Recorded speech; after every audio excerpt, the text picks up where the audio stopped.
Political reporter Katherine Forster looks back at Liz Truss's, our new Prime Minister's, first week in office. It's just 1 week since Liz Truss boarded a plane to Balmoral, and Queen Elizabeth asked her to form a government, her 15th Prime Minister and 3rd female PM. Later that day, a Downing Street downpour delayed Truss's first address to the nation. We shouldn't be daunted by the challenges we face. As strong as the storm may be, I know that the British people are stronger. She got on with her cabinet reshuffle and took calls from world leaders, including US President Joe Biden and Ukraine's President Volodymyr Zelensky.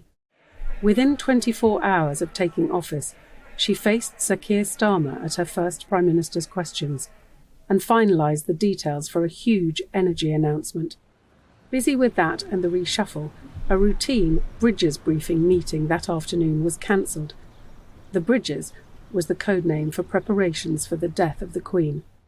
On Thursday morning, she was outlining a £150 billion package to freeze energy bills, which would have led the news for days to come.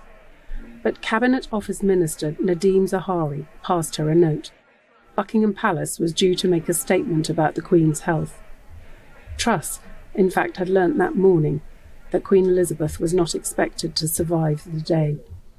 Truss was in the Downing Street flat at about 4:30 when she was told that the Queen had died, some 2 hours before the world learnt. She rejected the speech provided and wrote her own. Queen Elizabeth II was the rock on which modern Britain was built. Our country has grown and flourished under her reign. Britain is the great country it is today because of her. The next day she met the new King, Charles III, a Prime Minister only in her 3rd full day in the job, meeting a king in his first full day in his role. Truss attended Saturday's Accession Council meeting, seeing Charles formally proclaimed king. So did all 6 former living Prime Ministers, while Penny Mordaunt played a leading role as Lord President of the Council, a job she'd only accepted on Tuesday night. Plans, which were years in the making, were activated. Tens of thousands of people came to pay their respects from across the country.